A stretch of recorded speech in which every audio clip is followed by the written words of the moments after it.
નમસ્કાર વિદ્યાર્થીઓ, હવે આપણે વ્યતિકરણ એટલે કે ઇન્ટરફેરન્સનો અભ્યાસ કરીશું. આની પહેલાં ધ્રુવીભવન એટલે કે પોલરાઇઝેશન અને વિવર્તન આપણે ક્લાસમાં સમજાવેલું છે. એના જેવું જ જે લોકોને વિવર્તનમાં તકલીફ નથી અને વ્યતિકરણમાં કોઈ તકલીફ નહીં હોય, કારણ કે મોસ્ટલી એના સૂત્ર મળતા જ આવે છે. બરાબર છે? તો આપણે સ્ટાર્ટ કરીએ વ્યતિકરણ. હવે પહેલાં હું થોડીક સાબિતી આપીશ. તો જે લોકોને ખાલી સૂત્ર આરે લેવા દેવા છે, ખાલી જેને સૂત્ર સાથે જ લેવા દેવા છે, એવા લોકોને થોડીક 10 મિનિટ રાહ જોવી પડશે. બરાબર? ત્યાર પછી આનું સૂત્ર સાબિત થઈ જશે. ઓકે, ચલો સ્ટાર્ટ કરીએ આપણે. તો વ્યતિકરણ કોને કહેવાય? પહેલાં પ્રેક્ટિકલ એક્ઝામ્પલ લઈએ. માનો કે કોઈ પોઈન્ટ લઈ લઈએ. ચલો આ પોઈન્ટ લઉં છું. બરાબર? ધારો કે તમને આ પોઈન્ટ દેખાતું હશે અત્યારે હાલમાં. આ પોઈન્ટ પર કંઈક લાઇટ પડે છે, ફોનની ફ્લેશ લાઇટ પડે છે. બરાબર છે? હવે માનો કે આ અત્યારે એક જ લાઇટ પડે છે. હું માનો કે બીજી લાઇટ ચાલુ કરું. બીજી લાઇટ ચાલુ કરવાના કારણે એક લાઇટ તો ઓલરેડી પડતી હતી, તો બીજી લાઇટ ચાલુ કરી. બીજી લાઇટ પડવાના કારણે આ પોઈન્ટ પાસે પરિણામી તીવ્રતા કેટલી આવે એને કહેવાય. એ જે ઘટના છે, બરાબર છે, ઘટના શું થશે? ઇન્ટરફેરન્સ. બરાબર? એટલે કે વ્યતિકરણ થશે. ટૂંકમાં શું છે કે જ્યારે કોઈ એક પોઈન્ટ પર એક કરતાં વધારે તરંગો આપાત થાય, ત્યારે એક કરતાં વધારે તરંગોને જે સંપાતીકરણના કારણે એ પોઈન્ટ પાસે જે પરિણામી કંપવિસ્તાર મળે, પરિણામી તીવ્રતા મળે, એ જે ઘટના છે એને શું કહેવાય? વ્યતિકરણ કહેવાય, ઇન્ટરફેરન્સ કહેવાય. માનો કે એક પોઈન્ટ પર માનો કે 5 થી 6 લાઇટનોમાંથી પ્રકાશ આવતો હોય, તો એ પોઈન્ટ પાસે આપણને છેલ્લે કેટલી લાઇટ દેખાશે, કેટલી પ્રકાશની તીવ્રતા દેખાશે, એ આપણે અભ્યાસ વ્યતિકરણમાં કરીએ છીએ. બરાબર છે? તો આવું એવું નથી જરૂરી કે ખાલી લાઇટને જ લાગુ પડે છે. સિમ્પલ સાદી ભાષામાં કેવું હોય તો જ્યારે એક પોઈન્ટ પર એક કરતાં વધારે તરંગો આપાત થાય, ત્યારે આ તરંગોના સંપાતીકરણ શું થાય? સિમ્પલ, તમને સંપાતીકરણનો જે નિયમ છે ખબર જ છે બધાને. બરાબર?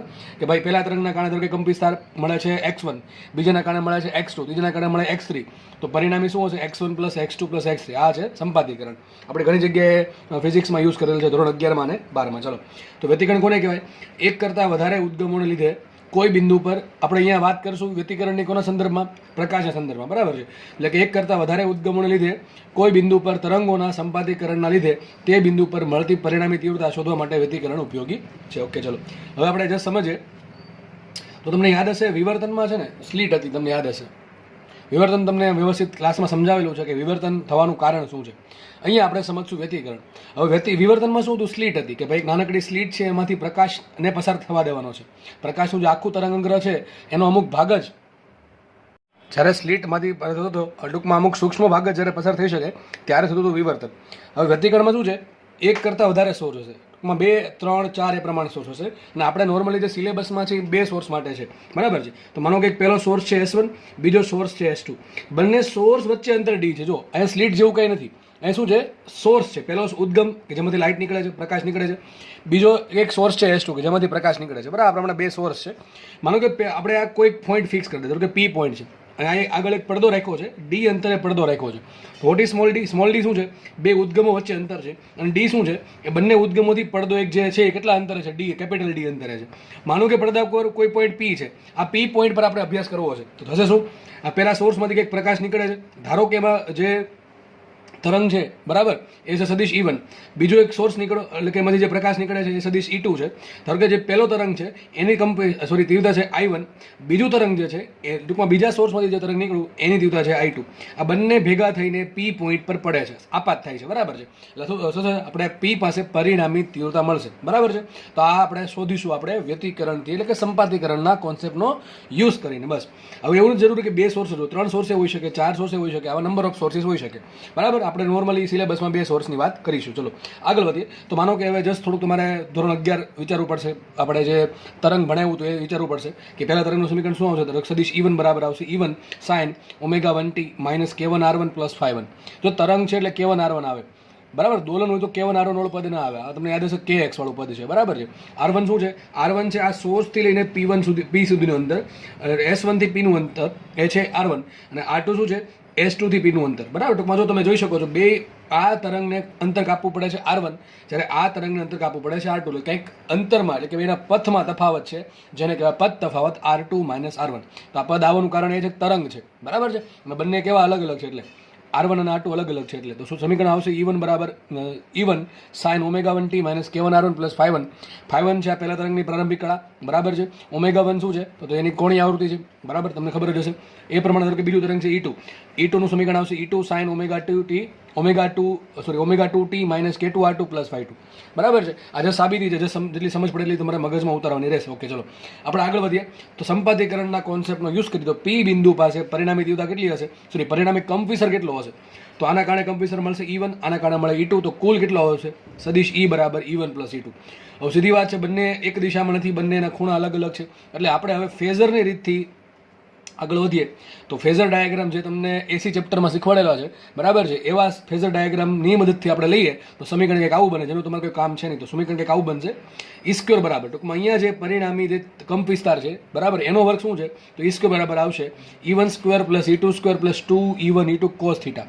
તમે એવું કંઈક વિચારી શકો કે બે તરંગો છે A અને B, એની વચ્ચેનો ખૂણો થીટા હોય તો સમીકરણ શું આવે? તમને આવું શીખવાડ્યું છે. C બરાબર A પ્લસ B હોય શું આવે? C² બરાબર A² plus B² plus 2AB cos θ. એના જેવું જ સમીકરણ આવશે, પણ આ ફેઝરની રીતથી આવે. ચલો આપણે આગળ વધીએ. તો સમીકરણ આવું આવશે, E² બરાબર E1² plus E2² plus 2E1 E2 cos δ. આ cos δ શું છે? થોડાક સમયમાં ખબર પડી જશે. E1² શું છે? તો જે પહેલું તરંગ છે એનો મહત્તમ કંપ વિસ્તાર E1. E2 શું છે? બીજું જે તરંગ છે એનો કંપ વિસ્તાર E2 છે. ઓકે, અને આ E શું છે? જે પરિણામી તરંગ મળે છે, બરાબર, સંપાદીકરણના આધારે E સદિશી, એનો કંપ વિસ્તાર કેપિટલ E છે. ઓકે, હવે વાત કરીએ ડેલ્ટાની. ડેલ્ટા શું છે? તો આજે આ ખૂણો છે અને આ જે ખૂણો છે, એ બે ખૂણા વચ્ચેનો જે તફાવત છે એ ટૂંકમાં ડેલ્ટા છે. ડેલ્ટા બરાબર શું આવશે? અંદરનો આખો જે ખૂણો છે, બરાબર, એની જે કળા છે, માઇનસ શું કરશું આપણે? આ જે કળા છે, ટૂંકમાં બેની જે ખૂણાઓ છે આ સમીકરણમાં, બેની બાદબાકી છે ડેલ્ટા. આખું મોટું પદ નથી લખવું, એટલા માટે સિમ્પલ ડેલ્ટા નામ આપ્યું છે. તો ડેલ્ટા બરાબર શું આવશે? આ ખૂણામાંથી આ ખૂણો બાદ કરીએ ડેલ્ટા છે. ઓકે, તો આપણે બાદ કરીએ Ω1t minus K1R1 plus φ1 minus આવશે Ω2t માઇનસ K2R2 પ્લસ φ2. બેની બાદબાકી કરો તો Ω1t અને Ω2t, એમાંથી t કોમન કાઢ્યું પદ આવ્યું ડેલ્ટા બરાબર Ω1 માઇનસ Ω2 ઇન્ટુ t પ્લસ અહીંયા પદ આવશે K2R2 માઇનસ K1R1 પ્લસ આવશે φ1 માઇનસ φ2. બરાબર છે. ઓકે, તો આપણને કંપ વિસ્તાર મળી ગયો. હવે તમને ખબર હશે મારે અલ્ટિમેટલી ગોલ શું છે કે આ પોઈન્ટ પાસે પરિણામી તીવ્રતા કેટલી હોય. હવે તીવ્રતા અને કંપ વિસ્તારને શું લેવા દેવા છે તમને મગજમાં રાખજો, તો જ આ થિયરી વધારે સમજ પડશે. તો યાદ રાખજો, તીવ્રતા પ્રપોર્શનલ ટુ શું હોય? કંપ વિસ્તારનો વર્ગ. તમને બધું સમજાવેલું જ છે આ બધું. તીવ્રતા પ્રપોર્શનલ ટુ કંપ વિસ્તારનો વર્ગ તરંગમાં પણ કીધેલું છે અને ધોરણ 12માં પણ કીધેલું છે. ઓકે, ચલો તો આપણે હવે ડેલ્ટા મળી ગયા, બરાબર. હવે આપણે એક કામ કરશું, ધારો કે તીવ્રતા I1 છે, તો I1 પ્રપોર્શનલ ટુ શું હશે? તો કંપ વિસ્તાર છે E1 એનો સ્ક્વેર, તો આ આવશે I1 proportional two E1 square. I2 શું આવશે? I2 પ્રપોર્શનલ ટુ આવશે E2 સ્ક્વેર. અને પરિણામી તીવ્રતા ધારો કે મળે છે કેટલી? I મળે. કેટલી મળે છે? I1 અને I2 બે ભેગી થવાથી આપણને ધારો કે પરિણામી તીવ્રતા I મળે છે. તો એનો I શું હશે? તો જે પરિણામી કંપ વિસ્તાર કેટલો મળે આપણને? બે ભેગા થવાથી E મળે છે, એનો સ્ક્વેર આવતો. ધારો કે I proportional two E square પરથી શું આવશે? I1 proportional two E1 square અને I2 proportional two E2 square, અને પરિણામી તીવ્રતા I પ્રપોર્શનલ ટુ આવશે E સ્ક્વેર. બરાબર. આપણે આગળ વધીએ. જસ્ટ ખાલી કિંમત મૂકવાની છે, એટલે પછી આપણે અલગ અલગ થિયરી ભણવાની છે આના પછી. તો જસ્ટ આમાં કિંમત મૂકીએ, E સ્ક્વેર દેખાઈને I મૂકીએ, E1² દેખાઈને I1 મૂકીએ, E2² દેખાઈને I2 મૂકીએ, ફરી પાછું અહીંયા E1 દેખાઈને શું મૂકશું? √ I1. E2 દેખાઈને શું મૂકશું? √ I2. બરાબર. આવું કરીએ એટલે તમને પાછળના પેજ પર મેં સાબિત કરેલું છે. તો છેલ્લો જવાબ આવશે આવો, I બરાબર I1 plus I2 plus 2 √ I1 I2 સરેરાશ કોસ ડેલ્ટા. બરાબર, આવું પદ આવશે. I શું છે? પરિણામી તીવ્રતા છે. I1 શું છે? પહેલા ઉદ્ગમની તીવ્રતા. I2 શું છે? બીજા ઉદ્ગમની તીવ્રતા. બરાબર છે. અને કોસ ડેલ્ટા શું છે? આ જે કોસ ડેલ્ટા છે ને, એ હવે વ્યતિકરણ નક્કી કરશે, એટલે એને સ્પેશિયલ નામ આપ્યું છે વ્યતિકરણ પદ. અને આપણે આના વિશે જ અભ્યાસ કરવાનો છે. જો આ સમીકરણ આવ્યું ને, એ કોઈ પણ માટે સાચું છે. ગમે એવું વ્યતિકરણ થાય, બે ઉદ્ગમો એટલે સમીકરણ આવશે આ I બરાબર I1 plus I2 plus 2 √ I1 I2 સરેરાશ કોસ ડેલ્ટા. ઓકે, આ જે કોસ ડેલ્ટા છે ને કહેવાય વ્યતિકરણ પદ. એમાં ડેલ્ટા શું છે? ડેલ્ટા આપણે આગળ કીધું હતું, બે ખૂણાની બાદબાકી આવશે Ω1 minus Ω2 into t plus K2R2 minus K1R1 plus φ1 minus φ2 આટલું છે. હવે અમે એક કન્ડિશન લઈએ. ચલો, શું કન્ડિશન લઈએ વિચારો. આ જે કોસ ડેલ્ટા વાળું પદ છે ને સ્પેશિયલ કેમ એવું બધું નામ આપ્યું છે? કારણ કે એને કેમ સ્પેશિયલ નામ આપ્યું વ્યતિકરણ પદ? કારણ કે એ નક્કી કરશે વ્યતિકરણનો પ્રકાર. આપણે સમજીએ. ચલો, હવે કોસ ડેલ્ટામાં જે ડેલ્ટા છે એના આધારે બે પ્રકારના ઉદ્ગમો પડે. પહેલા આપણે ભણીએ અસુસંબંધ ઉદ્ગમ સ્થાનો, અને પછી ભણશું આપણે સુસંબંધ ઉદ્ગમ સ્થાનો. અસુસંબંધ કોનો ઉદ્ગમ સ્થાનો ઇંગ્લિશમાં કહેવાય? Non coherent sources. શું કહેવાય? Non coherent. હવે આ શું શબ્દ? અસુસંબંધ શું કહેવા માંગે? ચલો એ સમજીએ. માનો કે બે ઉદ્ગમ, માનો કે આપણી પાસે એક હતું S1, બીજું હતું S2. આમાંથી જે તરંગ નીકળે છે અને જે આમાંથી તરંગ નીકળે છે, બરાબર, બંને કંઈક આગળ વધીને એક પોઈન્ટ પાસે ભેગા થાય છે. માનો કે આમાંથી જે તરંગ નીકળે છે એની કોણીય આવૃત્તિ Ω1 છે અને આમાંથી જે તરંગ નીકળે છે એની કોણીય આવૃત્તિ ઓમેગા 2 છે. ટૂંકમાં બે ઉદ્ગમોની કોણીય આવૃત્તિ જો અલગ અલગ હોય તો આ બે ઉદ્ગમોને કહેવાય શું? અસુસંબંધ ઉદ્ગમ સ્થાન. That means non coherent sources કહેવાય. ચોખ્ખી છટવાત, સીધી વાત. આમાંથી જે તરંગ નીકળે છે એની કોણીય આવૃત્તિ અલગ હોય અને આમાંથી જે તરંગ નીકળે છે એની કોણીય આવૃત્તિ અલગ હોય. આ બંનેની કોણીય આવૃત્તિ જો અલગ હોય તો એવા ઉદ્ગમોને શું કહેવાય? અસુસંબંધ ઉદ્ગમ સ્થાનો. તો અસુસંબંધ ધારો કે S1 અને S2 બે અસુસંબંધ એટલે કે નોન કોહરન્ટ સોર્સિસ હોય તેના માટે શું હશે? Omega 1 is not equal to omega 2 હશે. બરાબર? બેની જે કોણીય આવૃત્તિ છે અલગ અલગ હશે. વિચારો જો આ માનો કે ડેલ્ટાનું સમીકરણ ધ્યાનથી સમજો તો જ ખબર પડશે, બાકી ઉપરથી જશે. ડેલ્ટાનું સમીકરણ આ છે, એમાં એક પદ આવે છે ઓમેગા 1 ને ઓમેગા 2. વિચારો જો આ બે સરખા હોય, વિચારો ઓમેગા 1 જેટલું છે એટલું જ તે ઓમેગા 2 હોય તો બેની બાદબાકી શું થાય? 0. તો આ ડેલ્ટામાંથી આખું સમયનું પદ નીકળી જાય. મતલબ વધે શું? K2 વધે, R2 વધે, K1 વધે, R1 વધે, ϕ1 ϕ2. આ બધે કોના પર ડિપેન્ડ કરે? જો K1 K2 R1 R2 ϕ1 ને ϕ2 આ 6 વસ્તુ એવી સમય સાથે અચળ થઈ જાય. કારણ કે K1 ને K2 બરાબર તરંગ લંબાઈ ફિક્સ હોય એટલે K1 K2 ફિક્સ હોય, R1 R2 ફિક્સ થઈ જાય કારણ કે આપણે R1 R2 શું છે? અંતર છે પોઈન્ટનું. ϕ1 ϕ2 પ્રારંભિક કન્ડિશન પર ડિપેન્ડ કરે અને સમય કોઈ લેવા દેવા છે નહીં, પ્રારંભિક સમય પર ડિપેન્ડ કરે. તો મતલબ એમ થયો કે જો આ સમીકરણમાં ઓમેગા વાળું પદ જો આવે, ટૂંકમાં સમય વાળું પદ આવે તો ડેલ્ટા અચળ નથી. બરાબર? સમય યારે બદલશે.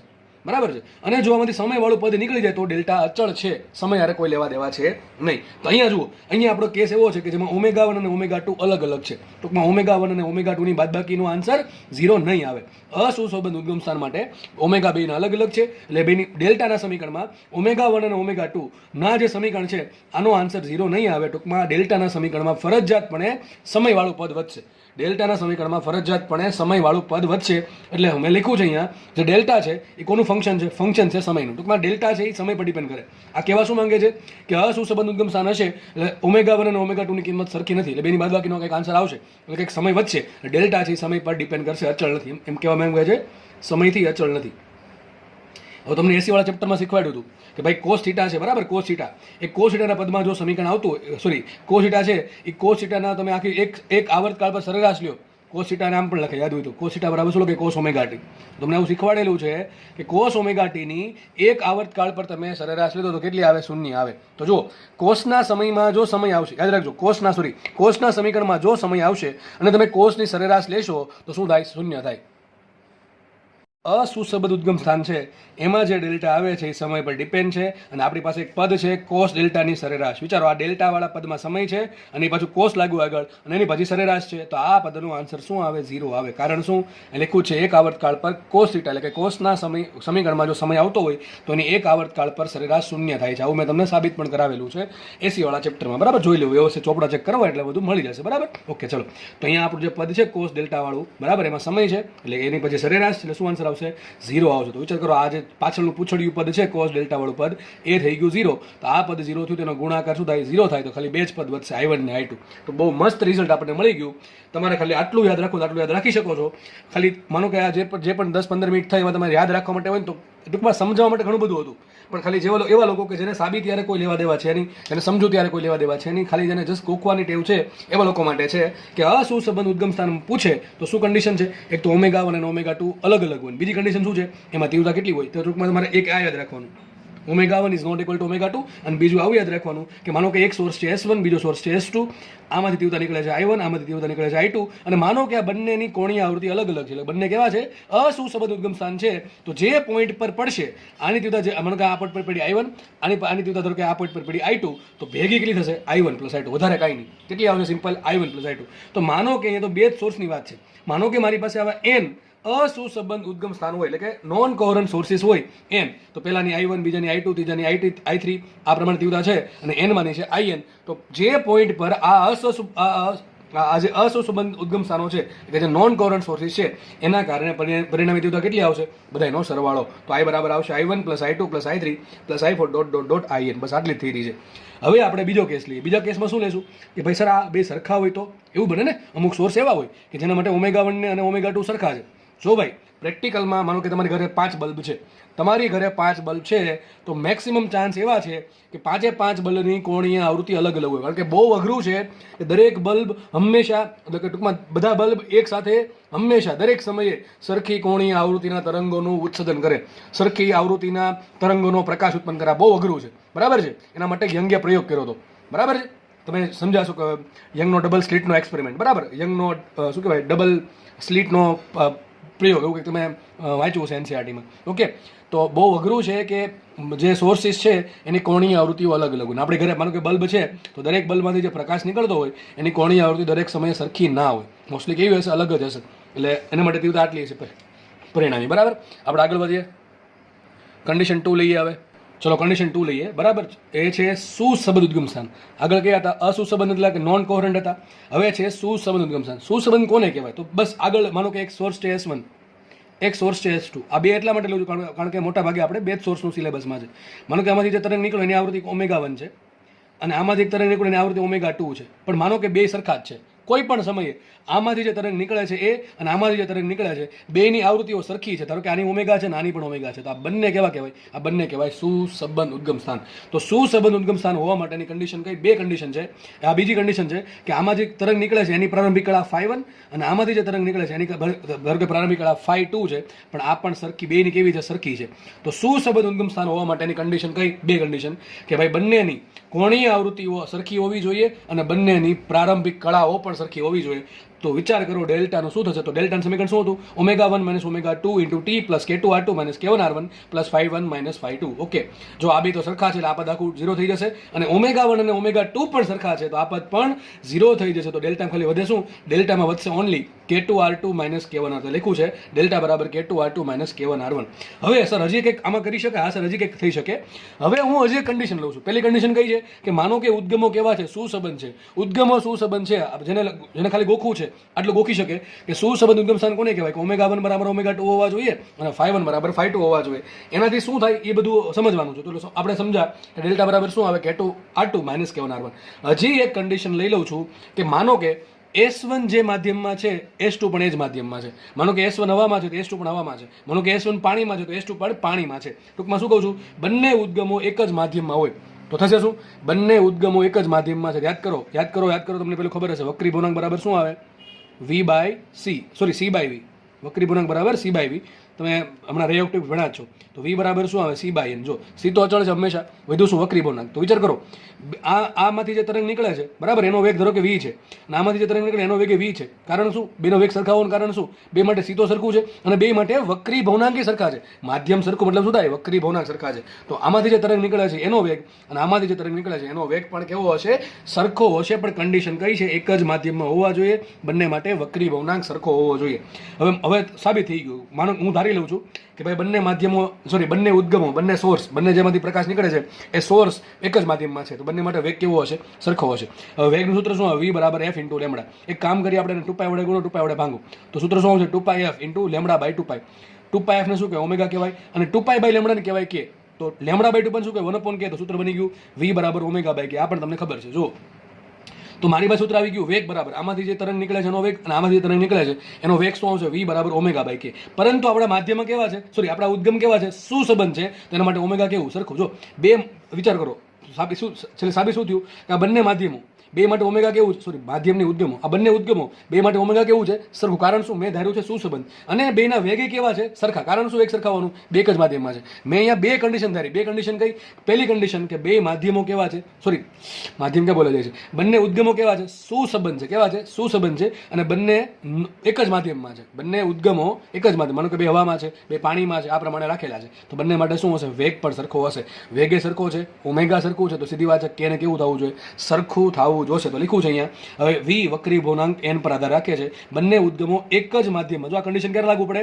બંને ઉદ્ગમો એક જ માધ્યમમાં હોય તો બંને તરંગ માટે V સમાન હોય અને સુસંબંધ છે એટલે ઓમેગા સમાન છે. V સમાન છે, ઓમેગા સમાન છે, તો ડેફિનેટલી શું થવું પડશે? કે ને પણ સમાન થવું પડે. તો ધારી લઉં છું કે ભાઈ આમાંથી નીકળે છે એનું તરંગ યાદ છે ને, કેને શું કે તરંગ સદિશ કહેવાય. આમાંથી નીકળે તરંગ સદિશ K2 છે, આમાંથી નીકળે K1 છે. બંને સુસંબંધ છે અને બંને એક જ માધ્યમમાં છે. તો ડેફિનેટલી K1 બરાબર K2 બરાબર K ધારી લઉં છું. એના બરાબર શું આવશે? 2π/λ. શું આવશે? 2π/λ. તો છેલ્લે ડેલ્ટાની શું હાલત થઈ? ડેલ્ટા બરાબર એવું K2R2 - K1R1. પણ એમાં આપણે હજી કન્ડિશન લીધી કે ભાઈ બંને ઉદ્ગમો એક જ માધ્યમમાં છે એટલે K2 બરાબર K1 બરાબર K બરાબર 2π/λ લેતા. તો આમાં K2 બરાબર K મૂકો, K1 બરાબર K મૂકો. કોમન શું આવશે? K આવશે. તો શું આવી ગયું? છેલ્લે સૂત્ર ડેલ્ટા બરાબર K કૌંસમાં R2 - R1. સૂત્ર શું આવશે? ડેલ્ટા બરાબર K કૌંસમાં R2 - R1. યાદ કરો R2 - R1 ને શું કહેવાય? R2 માઇનસ R1 ને કહેવાય પદ તફાવત. યાદ રાખજો, પદ તફાવતને તમે k વડે ગુણો તેને શું કહેવાય? કળા તફાવત. તો ડેલ્ટા શું છે? ડેલ્ટા બરાબર k into R2 minus R1. આને કહેવાય કળા તફાવત. મગજમાં રાખજો. તો આપણી પાસે કળા તફાવતનું સૂત્ર આવી ગયું. આ કોને લાગુ પડે? આ લાગુ પડે. બે કન્ડિશન છે, એક તો ઉદ્ગમો સુસંબંધ હોય અને એક જ માધ્યમમાં હોય. તો છેલ્લે આપણે સૂત્ર ખબર પડી કે ડેલ્ટા બરાબર k into R2 minus R1. જો k કેવો અચળ, કારણ કે એમાં ખાલી લેમડા આવે છે. R2 કેવા અચળ, R1 કેવા અચળ. તો વિચાર કરો ડેલ્ટા કેવો અચળ થઈ ગયો. ડેલ્ટા જો અચળ થાય તો ડેલ્ટા ક્યાં આવે? કોસ ડેલ્ટામાં આવે. ડેલ્ટા અચળ, અંદરનો ખૂણો અચળ, તો કોસ વાળું પદ અચળ થાય, અને કોસ વાળું પદ અચળ થાય તેની સરેરાશ પણ શું આવે? સંખ્યા પોતે જ આવશે. તો લખ્યું છે મેં કે સુસંબંધ ઉદ્ગમ સ્થાન માટે અને એક જ માધ્યમ હોય તો શું આવશે સૂત્ર? ડેલ્ટા બરાબર k into R2 minus R1. વિચાર કરો ડેલ્ટા છે એમાં શું કંઈ સમય આવે છે નથી આવતો, તો delta is not function of T. બરાબર, ડેલ્ટા છે સમયનું ફંક્શન છે નહીં. ડેલ્ટા કેવો થઈ ગયો? અચળ થઈ ગયો. કેવો થઈ ગયો? અચળ. વિચાર કરો માનો કે આની કિંમત 30 ડિગ્રી આવી. કેટલી આવી? 30 ડિગ્રી. તો વિચાર કરો અહીં 30 ડિગ્રી મૂકો તો કોસ 30 ની કિંમત ફિક્સ જ હોય. કેટલી હોય? √3/2. એટલે આની સરેરાશ શું આવે? પોતે જ આવશે. બરાબર. વિચાર કરો આગળ સમય, જો ડેલ્ટામાં સમય આવે ને તો કોસની સરેરાશ 0 થાય. પણ આ ડેલ્ટા પોતે અચળ છે, ખૂણો અંદરનો અચળ થઈ ગયો. તો આ પદ કેવું થઈ ગયું? એક કોસ એક સંખ્યા છે ને, કોસ થીટા એક સંખ્યા છે. આ સંખ્યા કેવી થઈ ગઈ? અચળ. સંખ્યાની સરેરાશ શું આવે? પોતે આવશે. તો આપણે યાદ કરો સૂત્ર શું હતું મેન? I બરાબર I1 plus I2 plus 2√I1I2 into cos સરેરાશ કોસ ડેલ્ટા. તો આ કેસમાં ડેલ્ટા અચળ છે એટલે કોસ ડેલ્ટા અચળ, અને અચળની સરેરાશ પોતે જ આવશે. તો સૂત્ર આવી જશે I બરાબર I1 plus I2 plus 2√I1I2 into cos delta. Delta બરાબર શું? આટલું. તો મારી પાસે છેલ્લું સૂત્ર આવી ગયું. આમાં હવે કન્ડિશન લઈ. આ કોને લાગુ પડે? આ કોને લાગુ પડે? યાદ રાખજો, કોને લાગુ પડે? સુસંબંધ ઉદ્ગમ સ્થાનને. યાદ કરો અસુસંબંધમાં સૂત્ર શું હતું? ખાલી આટલું જ હતું, I બરાબર I1 પ્લસ I2. પણ અહીંયા કંઈક પ્લસ થયું છે. જો પ્લસ થયું છે તો મતલબ શું થયો કે ભાઈ આપણે જ્યારે શું કહેવાય જે સુસંબંધ ઉદ્ગમ સ્થાન છે એમાં એક વધારાનું પદ આવે, આટલું પદ. બરાબર છે. ઓકે, હજી આ થિયરીને ઇઝી કરવી હોય તો હજી એક કન્ડિશન લઉં. જો પહેલી કન્ડિશન કઈ? આ સૂત્ર લાગુ ક્યારે પડે? સુસંબંધ ઉદ્ગમ સ્થાન હોય અને એક જ માધ્યમમાં હોય તો. પહેલી બે કન્ડિશન આવી.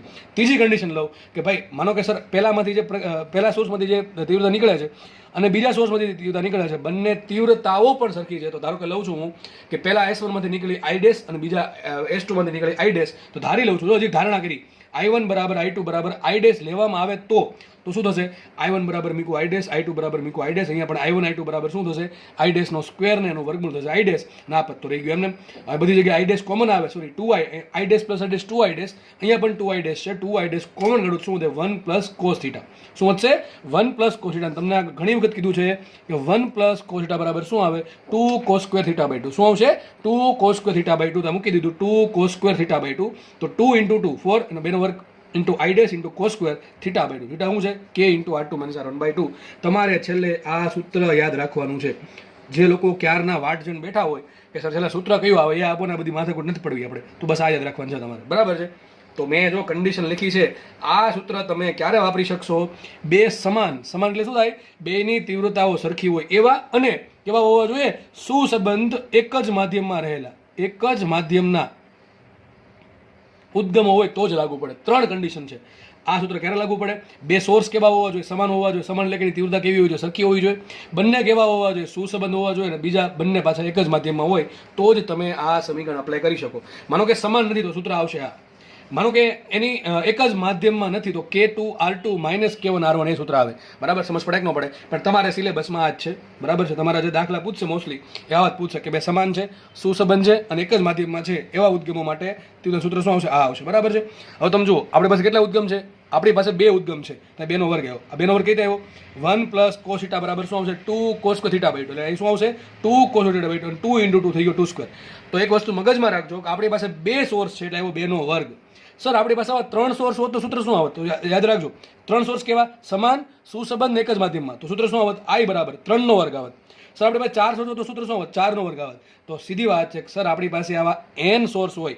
n કેવા સોર્સ? n સમાન, સુસંબંધ અને કેવા? એક જ માધ્યમમાં રહેલા. કેવા?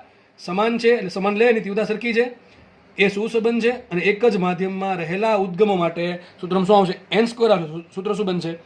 I બરાબર આવશે n square I' cos square theta by 2. થીટા શું છે? K into R1 minus R2 by 2. આ સૂત્ર આવી ગયું. તમારે ફરજિયાત યાદ રાખવાનું છે. આવું એક સૂત્ર તમને વ્યતિકરણમાં આપ્યું, સોરી વિવર્તનમાં આપ્યું હતું. અહીંયા સૂત્ર છે વ્યતિકરણ માટે. I' શું છે? એક ગમે કોઈ એક સોર્સની તીવ્રતા.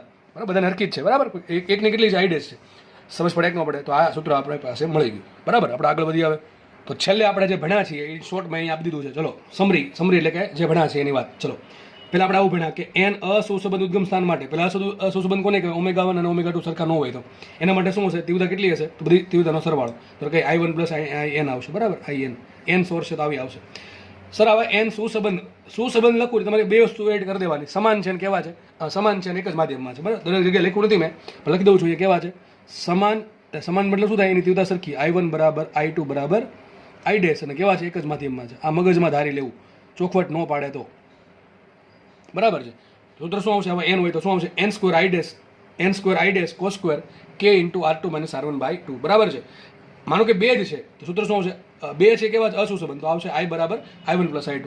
અને માનો કે બે સુસંબંધ છે, મોટા ભાગે સૂત્ર આ વપરાશે, કારણ કે આપણી પાસે જે સિલેબસમાં જે દાખલા પૂછે એમાં બે સોર્સ જ હોય, તો I બરાબર આવશે 4I ડેશ 4 કીધા એવું બેનો વર્ગ 4I dash cos square k into R2 minus R1/2. ખબર પડે કે ન પડે? સમજ પડે કે ન પડે?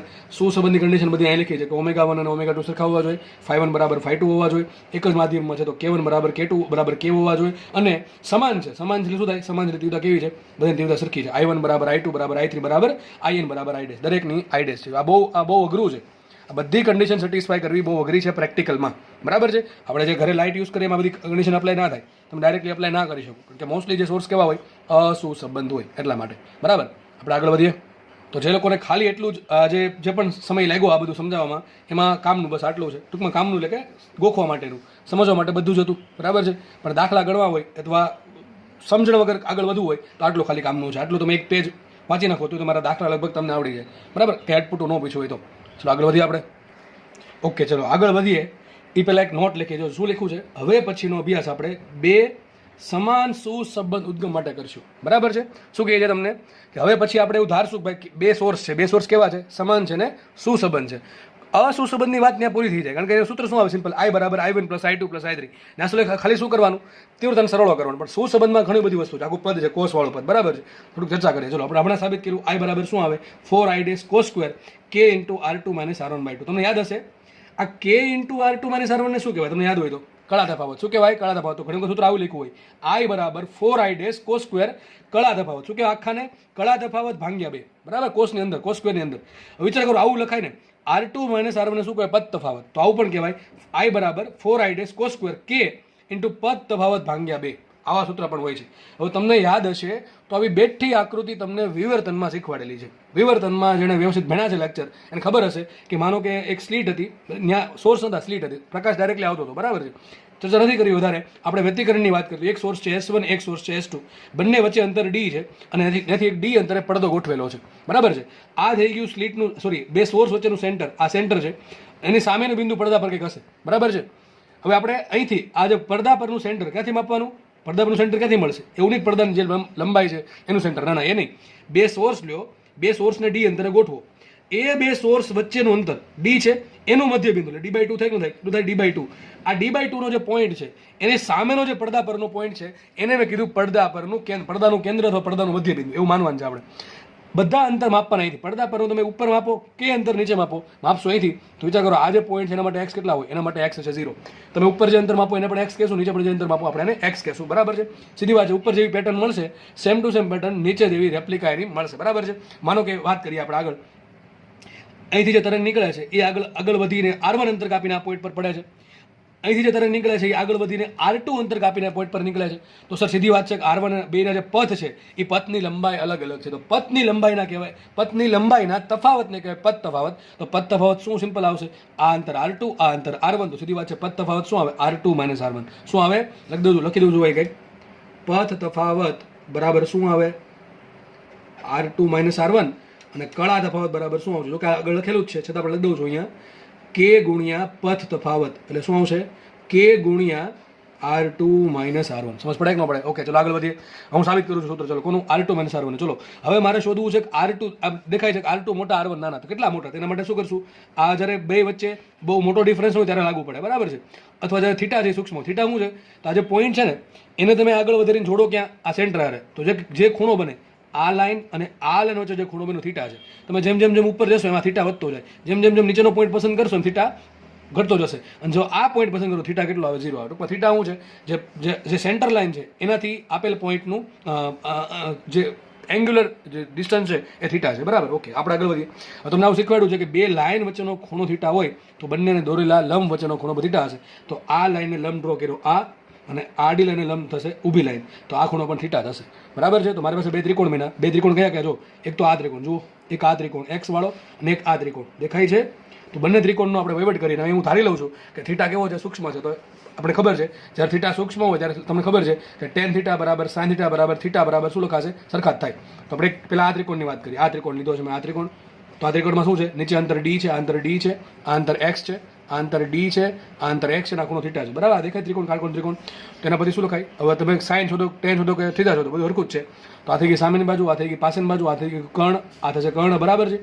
તો આવશે અહીંયા sine theta, sorry ten theta. Ten theta બરાબર શું હોય? એક્સના છેદમાં ડી. પણ જેટલો ટેન છે એટલો લગભગ સાઇન થીટા, એટલે તો લગભગ શું હશે? થીટા હશે. થીટા આપણે શું લખી શકીએ? ટેન બરાબર સાઇન બરાબર શું લખાય? X by D. એક વસ્તુ મગજમાં રાખજો. પછી સર આ બીજો ત્રિકોણ, જો આ ત્રિકોણ જુઓ, આ ત્રિકોણ પસંદ કરો, બરાબર. આપણે એને દોર્યો છે. તો જો આ લંબાઈ કેટલી છે? આ લંબાઈ ડી છે. કાટકોણ ત્રિકોણ અહીંયા, કાટખૂણો અહીંયા છે. તો ડી શું બને? કર્ણ બને, બરાબર છે. આ કેટલું અંતર છે? તો આ આખું અંતર R2 છે, આખું અંતર R1 છે. મેંથી લંબ ડ્રો કર્યો, લગભગ એપ્રોક્સિમેટ અંતર કેટલું હશે? R2 minus R1. તો ત્રિકોણ દોરો છે અહીંયા, આ અંતર R2 માઇનસ R1, આ ખૂણો થીટા, આ અંતર ડી છે. તો સીધી વાત છે, શું આવશે અહીંયા? આ સામેની બાજુ થઈ ગયા, થઈ ગયો કર્ણ. તો શું આવશે? Sine theta. તો શું આવે અહીંયા? Tan theta is approximate to sine theta is approximate to શું આવશે? સામેની બાજુ છેદમાં કર્ણ. તો શું આવશે? R2 minus R1 by D. આ ડી ને લાવો આ બાજુ, એટલે સમીકરણ મળી ગયું. R2 માઇનસ R1 બરાબર ડી સાઇન થીટા. યાદ કરો, વિવર્તનમાં સેમ ટુ સેમ આકૃતિ અને સેમ ટુ સેમ સૂત્ર હતા, બરાબર છે. તો મને સૂત્ર મળી ગયા કે જ્યાં સાઇન દેખાય ને શું મૂકી શકું? X by D. જ્યાં અને જ્યાં ડી સાઇન થીટા દેખાય ને શું મૂકી શકું હું? R2 minus R1.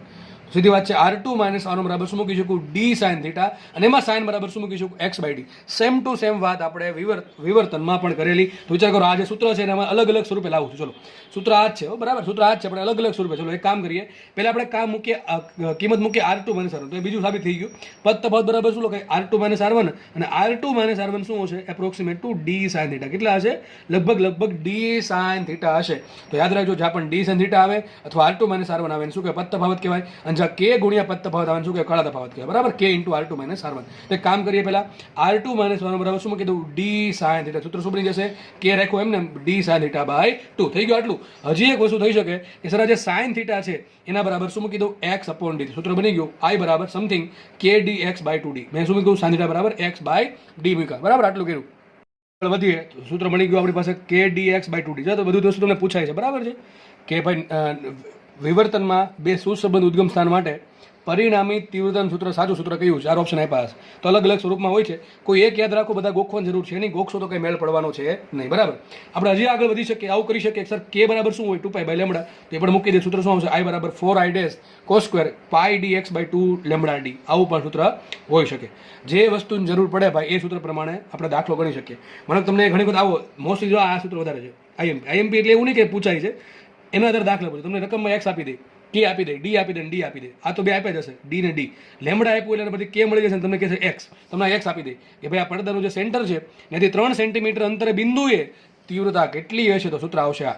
તમને સાઇન થીટા આપી દે, સૂત્ર આપણે આવા ભરવું પડે. એમ તમને કહે કે થીટા બરાબર 30 ડિગ્રી આવેલા પોઈન્ટ પાસે તીવ્રતા કેટલી હશે? તો આ સૂત્ર મૂકવાનું. અને તમે રકમમાં R2 માઇનસ R1 આપે, ડાયરેક્ટ પદ તફાવત, સૂત્ર આ મૂકવાનું. હું આના દાખલા ગણાવતો નથી, હજી કહું છું દાખલા નહીં ગણાવું, કારણ કે દાખલામાં મારે જસ્ટ ખાલી કિંમત મૂકાઈને મારે કંઈ ગણાવવાના થતા નથી, બરાબર છે. આ જે ટોપિક મહત્વનો હોય એ આપણે ચર્ચા કરી લીધી છે, બરાબર.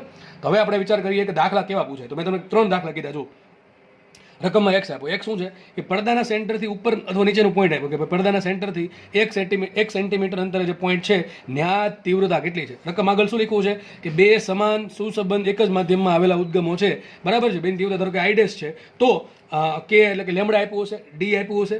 ડી શું છે? Small D. બે ઉદ્ગમ વચ્ચે અંતર કેપિટલ ડી આપ્યું છે, પડદાનું અંતર. અને તમને રકમમાં આપ્યો છે એક્સ, કે ભાઈ આ પડદાનું જે સેન્ટર છે ત્યાંથી 3 સેન્ટીમીટર અથવા 5 સેન્ટીમીટર અંતરે જે બિંદુ છે ત્યાં તીવ્રતા કેટલી હશે? તો મળે કે ના મળે? એક તો થઈ ગયા.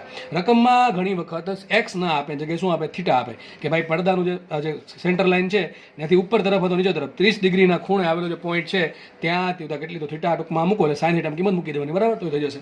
અને ત્રીજી વસ્તુ પૂછે ડાયરેક્ટલી તમને શું આપે? કળા તફાવત આપે. જો આ k into R2 minus R1 શું કહે? કળા તફાવત. ડાયરેક્ટલી કળા તફાવત આપી દે અથવા પદ તફાવત આપે. સૂત્ર આ વાપરવાનું. તો 3 સૂત્ર તમને મેં કીધા. આ તો સિમ્પલ જ છે, બરાબર. કેની જગ્યાએ ખાલી શું મૂક્યું? 2 પાઈ બાય લેમડા. તને દાખલા પૂછે તો તમને આવડી જવા જોઈએ ફરજિયાત. ઓકે, આપણે આગળ વધીએ. હવે ચલો હવે સ્ટાર્ટ કરીએ છીએ આપણે એવો ભાગ કે જે મોસ્ટ આઈએમપી છે વ્યતિકરણમાં. જેવું આપણે વિવર્તનમાં બે કેસ હતા તમને યાદ હશે, બરાબર છે, જેને આપણે નામ આપ્યું હતું મધ્યસ્થ અધિકતમ, બરાબર છે, પછી પ્રથમ અધિકતમ, ટૂંકમાં અધિકતમો અને ન્યૂનતમો. અહીંયા છે પ્રકાશિત ને અપ્રકાશિત. પહેલી વાત અહીંયા જે ચર્ચા કરી કોની વાત કરીએ છીએ? સમાન, મેં પહેલાં જ કહી દીધું પણ ફરીથી કહી દઉં છું, સમાન સુસંબદ્ધ અને કેવા એક જ માધ્યમમાં રહેલા બે ઉદ્ગમ માટેની વાત કરીએ છીએ. સૂત્ર લાગુ પડશે I બરાબર n square I dash cos square k into R2 - R1/2. n શું છે? n ઉદ્ગમની સંખ્યા છે, બરાબર છે. પણ આ n અને બીજું હમણાં એક n આવશે, બે કન્ફ્યુઝ થતા નહીં. ઓકે, એક કામ કરો, કેપિટલ n કરી નાખો, બરાબર. તમને આપણે એ બેની જ વાત કરીશું. સૂત્ર શું આવશે? 4 આવશે. શું આવશે? અહીંયા 4 આવશે, બરાબર. 2 નો વર્ગ 4. ઓકે, પહેલી વાત કરીએ પ્રકાશિત શલાકાની શરત. હવે તમને છે ને જેમ તમને મેં ક્લાસમાં તમને વિવર્તનની પેટર્ન દેખાડી હતી એવી વ્યતિકરણની પેટર્ન આવે. યાદ રાખજો, વ્યતિકરણની પેટર્ન કઈ ખબર આવે? ઝીબ્રા ક્રોસિંગ જે હોય ને, ઝીબ્રા ક્રોસિંગમાં શું હોય તમને ખબર છે? એક બ્લેક પટ્ટો, એક વ્હાઇટ પટ્ટો, બ્લેક પટ્ટો, એક વ્હાઇટ પટ્ટો, સેમ ટુ સેમ પેટર્ન વ્યતિકરણની આવે. એટલે મારે વ્યતિકરણની પેટર્ન તમને બતાવવાની જરૂર છે નહીં, બરાબર. સિમ્પલ ઝીબ્રા ક્રોસિંગ યાદ રાખવું. ઝીબ્રા ક્રોસિંગમાં શું હોય તમને આટલી ખબર હશે, માનું કે આટલું ઝીબ્રા ક્રોસિંગ છે તો વચ્ચે મને એક વ્હાઇટ પટ્ટો છે. જેટલી વ્હાઇટ પટ્ટાની લેન્થ છે ને, વ્હાઇટ પટ્ટાની same to same length black પટ્ટાની. જો ઝીબ્રા ક્રોસિંગ તમને મગજમાં રહી ગયું ને તો વ્યતિકરણ બહુ ઇઝીલી આવડી જશે, દાખલા આરામથી આવડી જશે. પછી આ બાજુ શું છે? ફરી પાછો બ્લેક પટ્ટો, ફરી પાછો વ્હાઇટ પટ્ટો, આ પ્રમાણે કન્ટિન્યુઅસલી આપણને પટ્ટા જોવા મળે, બરાબર કે નહીં? તો હું તમને પ્રશ્ન પૂછું કે ઝીબ્રા ક્રોસિંગમાં દરેક પટ્ટાની જે પહોળાઈ છે સરખી અલગ અલગ હોય. સો એવું હોય કે વ્હાઇટ પટ્ટો છે એ થોડોક મોટો જાડો બનાવ્યો, પછી બ્લેક પટ્ટો થોડોક પાતળો બનાવ્યો, એવું ના હોય. દરેક પટ્ટાની પેલી પહોળાઈ કેવી સરખી હોય. તો સેમ ટુ સેમ વસ્તુ યાદ રાખજો. વ્યતિકરણમાં જેમ પણ જે પેટર્ન મળે ને એ સેમ ટુ સેમ હોય.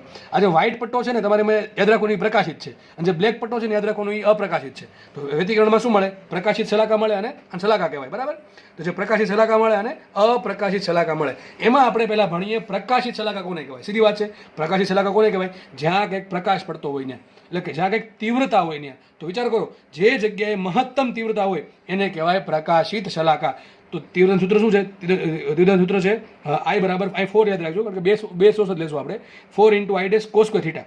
વિચાર કરો, કોસ સ્ક્વેર થીટા વાળું પદ જો એક થઈ જાય તો આપણે જે તીવ્રતા છે એ કેવી મળે? મહત્તમ મળે. કારણ કે n તો ફિક્સ થઈ ગયા, એટલે બેનો ચાર ફિક્સ છે, I ડેશ ફિક્સ છે, વધે ઘટે શું? Cos square. તો કોસ સ્ક્વેર થીટાની કિંમત જો 1 આવે તો તીવ્રતા કેવી મળે? મહત્તમ મળે. આપણે લખ્યું છે પ્રકાશિતની શરત શું છે? I હોવું જોઈએ મહત્તમ. કેવું હોવું જોઈએ? મહત્તમ. અને મહત્તમ કેટલી મળશે? 4 I ડેશ. પણ ક્યારે મળે? બે ઉદ્ગમ હોય, સમાન હોય, સુસંબંધ હોય ને એક જ માધ્યમમાં હોય તો કેટલી મળશે? વધુમાં વધુ 4 I ડેશ. આ પ્રશ્ન પૂછાય તમને કે વ્યતિકરણમાં બે ઉદ્ગમ છે, બે સમાન છે, સુસંબંધ છે ને એક જ માધ્યમમાં છે, તો આ બંનેના કારણે જે પ્રકાશિત શલાકા રચાય અને આને શું કહેવાય? સહાયક વ્યતિકરણ. લખવાનું રહી ગયું, શું કહેવાય? સહાય કરે એકબીજાને, સહાયક વ્યતિકરણ. તો સહાયક વ્યતિકરણની તીવ્રતા કેટલી છે? મહત્તમ 4 I ડેશ. ટૂંકમાં તમને આજે પેલું ઝીબ્રા ક્રોસિંગનું વ્હાઇટ છે ને, વ્હાઇટ, એમાં આટલી તીવ્રતા મળે. વિચાર કરો, આપણી પાસે ખાલી સોર્સ બે જ છે, બે સોર્સ છે, એકની કેટલી I ડેશ, બીજાની કેટલી I ડેશ. જો અસુસંબંધ તો કેટલી થાય? 2 I ડેશ. પણ એ તો 4 ગણી મળે છે, બરાબર. એટલે અસુસંબંધ કરતાં ડબલ મળે છે અહીંયા, પણ કેવી મહત્તમ છે. ઓકે, તો I મેક્સિમમ થવા માટે કન્ડિશન શું? કોસ થીટા કેટલા હોવા જોઈએ? 1 હોવા જોઈએ. ટૂંકમાં કોસની અંદરનો ખૂણો કેવો હોવો જોઈએ? તો આપણે ખબર છે પાઈનો સહગુણક હોવો જોઈએ. ત્યાંથી વ્યતિકરણ કામ લાગશે. વ્યતિકરણમાં ડિટેલમાં ચર્ચા કરી છે, અહીંયા હું જાજી ચર્ચા નહીં કરું કે કેમ આવું આવ્યું, તમને કેટલી ખબર હોવી જોઈએ, બરાબર. થીટા બરાબર શું આવશે? n પાઈ આવશે. n બરાબર શું હોય? 0 1 2 3 4 મૂકી શકો તમે. અહીં 0 મૂકો તો ચાલે, 1 મૂકો, 2 મૂકો, 3 મૂકો, 4 મૂકો. ખૂણા ક્યાં મળશે? x અક્ષ પર મળે. x અક્ષ પર સાઇનની કોસની કિંમત કેટલી હોય? 1 હોય, બરાબર છે. તો આપણે ખબર પડી કે કોસ સ્ક્વેર થીટા, ટૂંકમાં કોસની જે અંદરનો ખૂણો છે એ કેવો હોવો જોઈએ? n પાઈ હોવો જોઈએ. n શું છે? 0 1 2. આ 0 1 2 શું સંખ્યા છે? બરાબર, સંખ્યા છે. આ બેના કન્ફ્યુઝન થવું ના જોઈએ તમને. તો થીટા બરાબર શું મૂકે? n પાઈ. થીટા શું છે? આ છે ને k ઇન્ટુ R2 - R1/2, બરાબર. આ કોસની અંદર જે છે ને મેં થીટા કીધું છે, તો k ઇન્ટુ R2 - R1/2 બરાબર મૂકો n પાઈ. કરતા બનાવીએ કોને આપણે? k ઇન્ટુ R2 - R1 ને સાબિત થઈ ગયું 2n પાઈ. તો આ તમને પ્રશ્ન પૂછાય કે k ઇન્ટુ R2 - R1 શું કે કળા તફાવત. તો યાદ રાખજો, તમને પ્રશ્ન પૂછે કે આ કન્ડિશન માટે સહાયક વ્યતિકરણ માટે કળા તફાવત કેટલો હોવો જોઈએ? 2n પાઈ હોવો જોઈએ. આમાં n મૂકો 0 તો શું મળે? 0. n મૂકો 1 તો શું મળે? 2 પાઈ. 2 મૂકો 4 પાઈ, 6 પાઈ, 8 પાઈ એ પ્રમાણે મળશે, બરાબર છે. આપણે કામ કરીએ R2 - R1 કરતા બને તો શું આવશે? k જશે, છેદમાં તો આવશે 2n pi by k. k બરાબર શું હોય? 2 પાઈ બાય લેમડા. 2 પાઈ ઉડી ગયા, શું સૂત્ર આવ્યું? n lambda. તો બહુ મસ્ત કન્ડિશન મળી ગઈ કે R2 - R1 એને શું કહેવાય? d sin theta. એને શું કહેવાય? પદ તફાવત બરાબર શું હોય? n લેમડા છે. n શું છે? 0 1 2 3 4 એ પ્રમાણે છે, બરાબર છે. તો બહુ મસ્ત કન્ડિશન છે કે સહાયક વ્યતિકરણ માટે પદ તફાવત કેટલો હોવો જોઈએ? n lambda.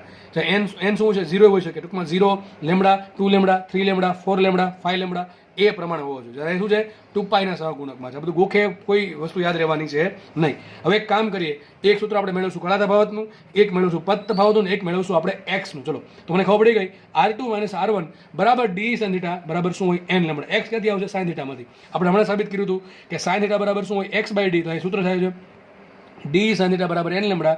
એમાં sin બરાબર શું મૂકીએ? x/d. તો x બરાબર શું આવશે? આ xn કીધું છે, x પણ કહી શકો તમે. xn બરાબર શું આવશે? n lambda d/d. તમને જે લોકોને વ્યક્તિકરણ આવડે છે એને કંઈક યાદ આવતું હશે કે આવું વ્યક્તિકરણમાં બેઠે બેઠું આવ્યું હતું. xn શું છે? તો મેં તમને પહેલાં કીધું હતું. જો માનો કે આ પડદાનું સેન્ટર છે, ત્યાંથી આ પોઈન્ટ છે, તો આ પોઈન્ટનું પડદાના સેન્ટરથી જે અંતર છે નીચે xn બરાબર, ઉપર હોઈ શકે નીચે હોઈ શકે. હવે વાત કરીએ n ની, તો n શું છે? સંખ્યાઓ છે. તમે આ સમીકરણમાં 1, 2 ને 3 તમારે 3 સમીકરણ યાદ રાખવાના છે. 1, 2 ને 3 બરાબર છે. આ 3 સમીકરણથી કોઈ પણ દાખલો સોલ્વ થઈ જશે.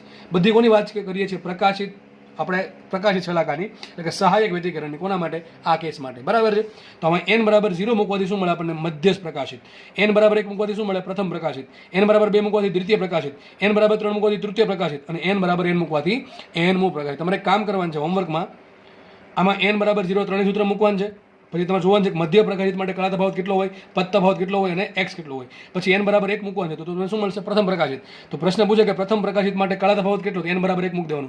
પદ તફાવત માટે n બરાબર 1 મૂક દેવાનું. અને આમાં પણ n બરાબર 1 મૂકો શું મળે? પ્રથમ પ્રકાશિતનું સેન્ટરથી અંતર મળશે, x1 મળશે બરાબર છે. તો આ પ્રમાણે તમારે કરવાનું છે. જેવું તમને વિવર્તનમાં કરાવ્યું હતું સેમ અહીંયા આવું કરવાનું છે બરાબર. તો આ થાય છે પ્રકાશિત. અહીંયા પૂરું. હવે આપણે ભણીએ અપ્રકાશિત શલાકા માટેની શરત. તો અપ્રકાશિત કોને કહેવાય? જે કોઈ પ્રકાશિત નથી પડતો. ટૂંકમાં તીવ્રતા કેટલી છે? 0 છે.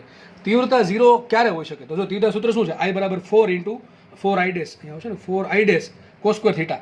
વિચાર કરો 4 તો 0 ના હોય, i ડેશ પણ 0 ના હોય, તો cos સ્ક્વેર થીટામાં થીટા કંઈક એવો હોવો જોઈએ કે જેથી કોસની કિંમત 0 આવે તો જ તીવ્રતા 0 થાય, તો જ આપણને પ્રકાશ ના મળે. તો અપ્રકાશિત શલાકા માટેની શરત શું છે? કે તીવ્રતા છે એ મિનિમમ એટલે કેટલી મળવી જોઈએ? 0 મળવી જોઈએ બરાબર. 0 મળવી જોઈએ. અમુક વખતે આ કોની વાત કરીએ છીએ? આ કોની વાત કરીએ? સમાન સુસંબંધ ઉદ્ગમ સ્થાનની. કોની વાત કરીએ? સમાન સુસંબંધ ઉદ્ગમ સ્થાનની બરાબર. સમાન હોવા જરૂરી છે બરાબર. એવું હંમેશા જરૂર નથી કે અપ્રકાશિતની તીવ્રતા 0 જ મળે. એ ડિપેન્ડ કરે કે ભાઈ આપણે કઈ કન્ડિશન લઈએ છીએ એના પર ડિપેન્ડ કરે. સમાન છે કે નહીં તીવ્રતા એના પર ડિપેન્ડ કરે બરાબર છે. અત્યારે જે કન્ડિશન છે એના પ્રમાણે I બરાબર 0 થાય ને શું કહેવાય? અપ્રકાશિત. તો અંદરનો ખૂણો વિચાર કરો, એના માટે શું હોવું જોઈએ? cos સ્ક્વેર થીટા 0 હોવું જોઈએ. અને cos સ્ક્વેર થીટામાં થીટા કેવો હોય? π/2 નો સહગુણક. તમને ખબર હશે ખૂણો π/2 હોય, 3π/2 હોય, 5π/2 હોય, 7π/2 હોય, 9π/2 હોય, 11π/2. ટૂંકમાં yx પરના ખૂણા હોય, yx પર કોસની કિંમત કેવી હોય? 0 હોય. એટલે કે yx ના ખૂણા કયા હોય? 2n - 1π/2. શું છે જો યાદ રાખજો, વિવર્તનમાં અહીંયા પ્લસ હતું, 2n + 1π/2 હતું, અહીંયા 2n - 1π/2. મગજમાં રાખજો બરાબર છે. તો તમે જ્યારે આ બધું પૂરું થઈ જાય આ આખું ચેપ્ટર ત્યારે શું કરવાનું? તમારે એક પેજ પર વિવર્તનની અધિકતમની શરત, ન્યૂનતમની શરત, અને બાજુમાં પેજ પર વ્યતિકરણમાં પ્રકાશિતની શરત અને અપ્રકાશિતની શરતના સૂત્ર વ્યવસ્થિત લખવાના છે બરાબર. આ બધા વસ્તુ 4-4 માર્કના પ્રશ્ન છે. એક લીટી 4-4 માર્કનો પ્રશ્ન છે. ઓકે, તો થીટા હોવો જોઈએ આટલો. થીટાની કિંમત મૂકીએ k × R2 - R1/2 = 2n - 1/2. 2n - 1/2. તો 2 ઉડી ગયા. તો ચાલો સાબિત શું થયું? k × R2 - R1 બરાબર કળા તફાવત બરાબર શું આવશે? 2n - 1 × π. આ સાબિત થઈ ગયું બરાબર છે. તો તમને પ્રશ્ન પૂછાય કે આ કન્ડિશન માટે સમાન સુસંબંધ ઉદ્ગમ સ્થાન માટે અપ્રકાશિત શલાકાને તમારે શું કહેવાય? વિનાશક વ્યતિકરણ. શું કહેવાય? વિનાશક વ્યતિકરણ. ટૂંકમાં એકબીજાનો વિનાશ કરશે. બે તીવ્રતાઓ શું કરે? એકબીજાની અસર નાબૂદ કરે એવું થશે. એટલે એને કીધું વિનાશક વ્યતિકરણ માટે કળા તફાવત કેટલો હોવો જોઈએ? તો 2n - 1 × π. માં n શું છે? n છે લેખા છે 1 થી સ્ટાર્ટ થાય, 0 થી સ્ટાર્ટ ના થાય. ક્યાંથી સ્ટાર્ટ થાય? 1, 2, 3, 4, 5 એ પ્રમાણે હશે. એક કામ કરીએ તો કળા તફાવતની કન્ડિશન મળી ગઈ. એમાંથી કરતા બનાવીએ આપણે R2 - R1 ને, તો k આવશે છેદમાં 2n - 1 × π/k. k બરાબર શું હોય? 2π/λ. તો મૂકશો તો સૂત્ર આવી જશે આવું: R2 - R1 બરાબર 2n - 1/2 × λ. તો R2 - R1 બરાબર d sin θ, અને શું કહેવાય? પદ તફાવત બરાબર 2n - 1/2 × λ. એટલા માટે ફાસ્ટ જાઉં છું કારણ કે હવે તમને સમજ પડવી જોઈએ. તો અને એક કામ કરીએ, આપણે જે d sin θ છે એમાં શું મૂકીએ? sin θ બરાબર xn/d, એટલે કે x નું સૂત્ર શું આવશે? 2n - 1/2 × λd/d. તો તમે યાદ રાખવા માટે આવું યાદ રાખી શકો છો. આગળના સૂત્ર શું હતું? આવું હતું, 2n π હતું બરાબર છે. 2n π હતું, અહીંયા શું હતું? n લેમ્બડા હતું, અહીંયા પણ શું હતું? n lambda d/d. તો ફરક ક્યાં પડ્યો? આગળના સૂત્રમાં જ્યાં n દેખાય છે ત્યાં તમે 2n - 1/2 મૂકી દો તો તમને શેના સૂત્ર મળી જાય? અપ્રકાશિતના. આવું તમને શીખવાડ્યું હતું વિવર્તનમાં કે જ્યાં n દેખાય ને શું મૂકતા આપણે 2n + 1/2 મૂકતા. શું મૂકતા હતા? 2n + 1. શું મૂકવાનું? એની જગ્યાએ 2n - 1/2 સોરી 2n - 1/2 આટલું મૂકશો તો તમને અપ્રકાશિતના સૂત્ર મળી જશે. આમાં તમે n બરાબર 1 મૂકો તો શું મળશે? પ્રથમ અપ્રકાશિત. 2 મૂકો તો દ્વિતીય અપ્રકાશિત. 3 મૂકો તો તૃતીય અપ્રકાશિત. અને n મૂકો તો nમું અપ્રકાશિત. એમાં એક્શન શું છે? એક્શન શું છે? સીધી વાત. એક્શન શું છે? આ પડદાના સેન્ટરથી જે ગમે એ અપ્રકાશિત હોય, પાંચમું પહેલું બીજું ગમે એ અપ્રકાશિત એનું અંતર એક્શન છે. n બરાબર 1 મૂકો તો શું મળે? પહેલા અપ્રકાશિતનું સેન્ટરથી અંતર. તમારે કામ કરવાનું છે હોમવર્કમાં. આ ત્રણેય સૂત્રમાં n બરાબર 1 મૂકવાના છે, પછી 2 મૂકવાના છે. તમને શું મળે? અલગ અલગ અપ્રકાશિત માટે કલા તફાવતની કન્ડિશન, પદ તફાવત કેટલો હોય એ અને x કેટલો હોય એ મળી જાય. તો સૂત્ર વ્યવસ્થિત આવડશે તો જ આ ટોપિક આવડશે, બાકી કંઈ આવડશે નહીં. તો ટોપિક જસ્ટ પતવા જ આવ્યો છે, બરાબર. હવે આપણે શું કરશું? આમાં જે આપણે ભણ્યા છે એના આધારે ગ્રાફ ડ્રો કરવાનો છે. સેમ તમને આલેખ વિવર્તનમાં દોરાયો હતો એવો જ આપણે વ્યતિકરણમાં ભણીએ. તો જો વ્યતિકરણમાં શું મળ્યું કે જે પ્રકાશી શલાકા મળે દરેકની તીવ્રતા કેટલી છે? 4i'. યાદ છે ને? આપણે સાબિત કર્યું આપણે કે પ્રકાશી શલાકા કોને કહેવાય? તીવ્રતા મળવી જોઈએ મેક્સિમમ. અને જો બે ઉદ્ગમ હશે, સમાન હશે અને શું સંબંધ હશે તો તીવ્રતા કેટલી મળશે? 4i'. અને દરેકની કેવી મળે છે? સમાન મળે છે. વ્યતિકરણમાં આવું નહોતું. વ્યતિકરણમાં જેમ તમે મધ્યસ્થ અધિકતમથી આગળ વધો છો એમ પ્રથમ અધિકતમ, દ્વિતીય અધિકતમ, તૃતીય અધિકતમ એમ તીવ્રતા ઘટતી જતી હતી. ઘટવાનું કારણ શું? ચોપડો જોઈ લેવો ખોલીને, બરાબર. એમાં હશે વસ્તુ લખેલી. અને આમાં જે વ્યતિકરણ છે, બરાબર છે, વ્યતિકરણમાં શું હતું? વ્યતિકરણમાં શું છે? જે દરેક અપ્રકાશી શલાકા છે એની તીવ્રતા કેવી છે? 0 છે. મતલબ સાબિત શું થયું? વ્યતિકરણમાં પેટર્ન બહુ મસ્ત મળશે. જે પ્રકાશી શલાકા છે દરેકની તીવ્રતા કેટલી? 4i'. અને જે દરેક અપ્રકાશી શલાકાની તીવ્રતા કેટલી? 0 છે. વિવર્તનમાં આવું નતું. દરેક જે અધિકતમો છે એની તીવ્રતા મધ્યસ્થ અધિકતમની વધારે હતી. ધીમે ધીમે તમને યાદ હશે કે આવો આલેખ દોરાયો હતો, બરાબર છે. એનું કારણ પણ તમને સાબિત કર્યું હતું કે આવું કેમ થાય છે સાલું, જે આ સમયમાં કોઈ શિક્ષક કરાવતા નથી, બરાબર. ઓકે, તો અહીંયા વ્યતિકરણની ભાત કેવી મળશે? દરેક જે પ્રકાશિત શલાકા છે, મધ્યસ્થ પ્રકાશિત હોય, પ્રથમ પ્રકાશિત હોય, દ્વિતીય પ્રકાશિત હોય, તૃતીય પ્રકાશિત, બરાબર. આ સાઈડ કે આ સાઈડ દરેકની તીવ્રતા કેટલી આવશે? તીવ્રતા 4i'. કેટલી આવશે? 4i'. અને જે બધા જે અપ્રકાશિત છે, આ શું છે લખ્યું? પ્રથમ અપ્રકાશિત. આ છે દ્વિતીય અપ્રકાશિત, આ તૃતીય અપ્રકાશિત નીચે મળશે, બરાબર. એની તીવ્રતા કેટલી છે? 0. આલેખ કંઈક આ પ્રમાણે છે, બરાબર. આ પ્રમાણે ઉપર શું છે? i છે. ટૂંકમાં જેટલી ઉપર આ જશો ટૂંકમાં અહીં જો અહીં તીવ્રતા કેટલી? 4i'. આ દરેક પોઈન્ટ પર દરેક પ્રકાશિતની તીવ્રતા કેટલી છે? 4i' છે. અને દરેક અહીંયા શું છે? અપ્રકાશિત દરેક તીવ્રતા કેટલી? 0 છે. કેટલી છે? 0 છે. 0 0 0, બરાબર કે નહીં? તો એકદમ મસ્ત આલેખ મળે. આમાં શું હતું? મધ્યસ્થ અધિકતમની તીવ્રતા સૌથી વધારે, પછી પ્રથમ ન્યૂનતમ એની તીવ્રતા 0, પછી પ્રથમ અધિકતમની તીવ્રતા થોડીક મધ્યસ્થ અધિકતમ કરતાં તમને યાદ હોય 22માં ભાગની હતી, બરાબર. પછી મળશે દ્વિતીય ન્યૂનતમ એની તીવ્રતા 0, પછી એ મળે દ્વિતીય અધિકતમ એની તીવ્રતા કેટલી? મધ્યસ્થ અધિકતમ કરતાં લગભગ 62.5માં ભાગની. આ બધું સાબિત કરાવ્યું છે. તો વિવર્તનની પેટર્ન આવી મળે. તમે જેમ સેન્ટરથી દૂર જશો એમ તમને જે ડાર્ક કલરના બદલે એકદમ લાઇટ કલર દેખાય. ટૂંકમાં પ્રકાશ જે છે એ આછો થતો એવું લાગશે, જ્યારે આમાં એકદમ વ્યવસ્થિત પેટર્ન મળશે. હજી કહું છું, આ પેટર્ન કોના જેવી છે? Zebra crossing. ટૂંકમાં વ્યતિકરણ આવે એટલે તમારે ઝીબ્રા ક્રોસિંગ સમજી જવાનું, બરાબર છે. તો પ્રકાશિતની કન્ડિશન આ હતી બધી, લખું પાછું ફરીથી લખી દીધું છે. અને અપ્રકાશિતની શરત બધી આ હતી, બરાબર છે. ઓકે, ચલો આગળ વધીએ આપણે. તો હવે આપણે શોધવાનું છે વ્યતિકરણની જે પેટર્ન મળે, બરાબર છે. આપણે પેટર્ન કેવી મળશે? દોરી દીધી છે મેં, જો દોરેલી છે, બાજુના પેજ પર દોરેલી છે. મેં તમને કીધું પ્રમાણે ઝીબ્રા ક્રોસિંગ, બરાબર. વચ્ચે શું મળશે? વચ્ચે મળશે મધ્યસ્થ. આ પડદો આ પ્રમાણે ઊભો રાખ્યો છે એટલે આપણે પેટર્ન મળે. પડદો આડો હોય તો આડી પેટર્ન મળે. વચ્ચે શું હશે? મધ્યસ્થ પ્રકાશિત હશે. એની પછી શું હશે? પ્રથમ અપ્રકાશિત, બરાબર. પછી શું છે? પ્રથમ પ્રકાશિત. પછી શું છે? દ્વિતીય અપ્રકાશિત. આ પ્રમાણે કન્ટિન્યુઅસ પેટર્ન મળશે, બરાબર છે. ઓકે, ચલો. આ જે બ્લુ પેન છે એ તમારે સમજવાનું છે પ્રકાશિત છે, અને જે રેડ પેન છે એ તમારે સમજવાનું છે અપ્રકાશિત. ટૂંકમાં ઇન શોર્ટ હજી કહું છું, ઝીબ્રા ક્રોસિંગ યાદ રાખવું. હવે તમને પ્રશ્ન આવો પૂછાય કે જે આ પ્રથમ અહીંયા જે મધ્યસ્થ પ્રકાશિત છે એના પછી કયું પ્રકાશિત આવે? પ્રથમ પ્રકાશિત આવે. આ બે વચ્ચે અંતર કેટલું છે? ટૂંકમાં એક પ્રકાશિત પછી જે એના પછી જે આવતું હોય ને ક્રમિક પ્રકાશિત એની વચ્ચે અંતર. તો આપણે નવી થિયરી ભણીએ, બહુ ઇઝી છે કે ભાઈ વ્યતિકરણ ભાતમાં બે ક્રમિક પ્રકાશિત, ટૂંકમાં એક પછી એક જે આવે છે, પહેલું પ્રકાશિત પછી બીજું, બીજા પછી ત્રીજું, એમાં જે પહેલું બીજું છે તો બીજું ત્રીજું જે છે એના, તો બે ક્રમિક પ્રકાશિત શલાકા વચ્ચે અંતર. તો ટૂંકમાં મારે શોધવાનું છે અંતર કોને કહેવાય? તો થશે શું? મનકા પ્રદાન સેન્ટર છે. એના પછી તમને શું મળે? ધારો કે એ મળે છે nમું પ્રકાશિત. એના પછી કયું હશે? n+1 પ્રકાશિત, બરાબર છે. તો સૂત્ર આપણે ખબર છે કે xn બરાબર શું હોય? પ્રકાશિત માટે સૂત્ર શું આવે? n λd/d. તમારે જે પણ પ્રકાશિત જોતું હોય એમાં n મૂકવાનું. મારે કયું જોઈએ છે? એક તો જોઈએ છે n+1 પ્રકાશિત અને જોઈએ છે nમું પ્રકાશિત. બેની બાદબાકી કરી તો મને શું મળશે? બે વચ્ચેનું અંતર. સીધી વાત છે ને ભાઈ? ફરીથી કહી દઉં, આ પડદાનું સેન્ટર છે, મને તમને મળે છે પહેલો પ્રકાશિત, અહીંયા મળે છે બીજું પ્રકાશિત. તમે શું કર્યું? x1 શોધી નાખ્યું, પછી સુધી નાખ્યું x2, તો બેની બાદ બાકીથી શું મળે? પહેલું અને બીજા વચ્ચેનું અંતર. એ જ વસ્તુ કરી છે, બરાબર છે. n+1નું પ્રકાશિત અને xn શું બતાવે? સેન્ટરથી n+1માં પ્રકાશિતનું અંતર. xn શું બતાવે છે? સેન્ટરથી n માં પ્રકાશિતનું અંતર. અને બેની બાદ બાકી શું આવશે? સૂત્ર શું આવશે? xn+1. તો n દેખાઈને શું મૂકીશ? હું n+1 મૂકીશ, અને આમાં શું મૂકીશ? n દેખાઈને n મૂકીશ. તો સૂત્ર આવી જશે λ/d. 100 વાતને એક વાત આ યાદ રાખવાનું છે. તમને પ્રશ્ન સિમ્પલ આવા પૂછશે. નીટમાં તો ક્યારેક બેઠું પૂછે છે. નીટમાં તો ઘણી વખત બેઠું આવ્યું કે વ્યતિકરણ ભાતમાં બે ક્રમિક પ્રકાશિત શલાકા વચ્ચે અંતર કેટલું હશે? λ/d. કેટલું હશે? λ/d. બરાબર છે. પછી આપણે હવે શોધીએ સર બે પ્રકાશિત વચ્ચેનું અંતર આવું આવ્યું ક્રમિક. સર બે ક્રમિક અપ્રકાશિત વચ્ચે અંતર કેટલું હતું? Same concept. એક કામ કરીએ આપણે, શું કરીએ? આ પડદાનું ધોરકાઈ પડદાનું સેન્ટર છે. આ સેન્ટરથી મેં શું શોધી નાખ્યું? n-માં અપ્રકાશિત અંતર કેટલું હોય? xn. અને n+1 સૂત્ર શું છે? xn+1. બાકી કરી નાખું શું મળે? અપ્રકાશિતનું અંતર બે ક્રમિક. તો અપ્રકાશિતનું સૂત્ર શું આવે છે? n દેખાઈને શું કીધું હતું મેં? n દેખાઈને મૂકવાનું શું? 2n - 1/2 λ/d. આવું કરશો તો એક વખત મૂકો એની જગ્યાએ n+1 મૂકો, અને પછી એની જગ્યાએ n મૂકો, તો સેમ સૂત્ર આવશે કેટલું? λ/d. ભાઈ મેં હમણાં પહેલાં કીધું હતું કે આ બધી શું કહેવાય? સરખું જ આવે. જેટલા બે પ્રકાશિત વચ્ચે અંતર છે એટલું જ બે ક્રમિક અપ્રકાશિત વચ્ચે અંતર હોય. કેટલું હોય? λ/d. અને થવાનું કારણ શું? એ થવાનું કારણ છે કે ઝીબ્રા ક્રોસિંગમાં દરેક પટ્ટાની પહોળાઈ કેવી હોય? સરખી હોય. કેવી હોય? સરખી હોય. તો બધા પટ્ટા વચ્ચે અંતર કેવું હોય? ક્રમિક પટ્ટા વચ્ચે. એમ કહું, ઝીબ્રા ક્રોસિંગમાં બે વ્હાઇટ પટ્ટા વચ્ચે અંતર હોય એટલું જ બે ક્રમિક બ્લેક પટ્ટા વચ્ચે અંતર. બરાબર, એવું યાદ રાખી લેવાનું. સૂત્ર આવી ગયું, λ/d સાબિત કર્યું આપણે.